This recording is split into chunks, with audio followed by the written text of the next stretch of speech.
Okay, isang magandang umaga sa lahat. Okay, gagawa tayo ng review na itong Makita TIG welding machine 300 amp. So, ayan siya. So, matagal na to sa akin, no? Pero hindi ko na ginagamit yung TIG nito. So, sa stick welding na lang, sa MMA. So, ayan, nakasulat dyan Makita. Pero tignan natin sa likod yan, ikutan natin. Ayan, ayan, oh. Makita yan. So sa likod wala naman nakalagay kung ano, saang company siya gawa, walang label, oh, nakita nyo. So makita lang siguro sa pangalan nito. Yan. So meron pa ibang issue to na ayaw ko, kaya hindi ko na ginagamit yung TIG nito. Ngayon nung binili ko to, ito kasama TIG torch nya, oh. Ayan, oh. Kung itatanong niyo sa mga TIG welding kung ganito klase TIG torch yan, substandard, saka yung mahina klase, kung makakagawa ka ng matinong project dyan, matinong hinang, kasi hindi ubra yan yan, kasama niyan parang ganito, ito galing sa ibang welding machine din to, yan, oh, ganyan, maliit lang siya, pati yung tungsten nya, ayan, oh, maliit. So mahina klase itong itong TIG torch na to, hindi siya talaga ayan pa, wala pang polarity yan, nilagyan ko. So maghahanap ka dyan. Ganito talaga ang standard ng TIG torch. Papakita ko sa inyo. Yan, dapat ganito kasi. Yan ang standard ng TIG torch. Dapat ganyan. Yan. At saka 2.4 ang ano niya, ng tungsten. Ayan.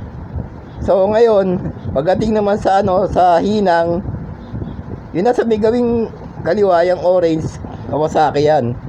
Ayan, maganda yan. Malakas na musaw yan. So, yung kalahating setting dyan, dito sa Makita na to, na 300 amperes, sa mga 3/4, para magpantay ang lusaw niya. Para kulang pa nga sa 3/4 Dapat magdagdag pa na konti. Yan ang isang reklamo ko sa machine na to. Mahina sumipa ng ng kuryente. So, di katulad nito, Kawasaki, whiskey less than 1 pa, malakas na. So, hindi ko na talaga ginagamit yung TIG nito, ginagamit ko na sa stick welding, MMA. So, mamaya bubuksan natin loob nito. Papakita ko sa inyo kung anong laman. O, bubuksan natin, ayan. So, ito na. Makita yan, oh. Yan, buksan natin loob. O, yan. Yan lang ang loob niyan. Mga pisa niya na yan, ganyan. So, sa tingin ko hindi ito orig kasi kadalasan, katulad nitong capacitor niya, no? Medyo maliit siya. Sa iba na yan, medyo malaki. Saka may mga natatak na brand yan. Kasi sa high frequency niya, hindi ko nga alam kung aluminum o tanso yan. Kasi minsan kinukulayan lang yan So, hindi ko pa check yan. Ayan, oh, yan ang loob niya. Yan. So tingnan natin yung sa kabilang gilid. O yan, oh. Yan lang, parang isang board lang siya, di ba?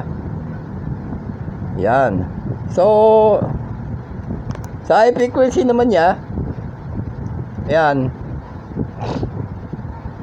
Yan, ito yung coil, di ba? Tapos yung pinaka flyback niya, ayun.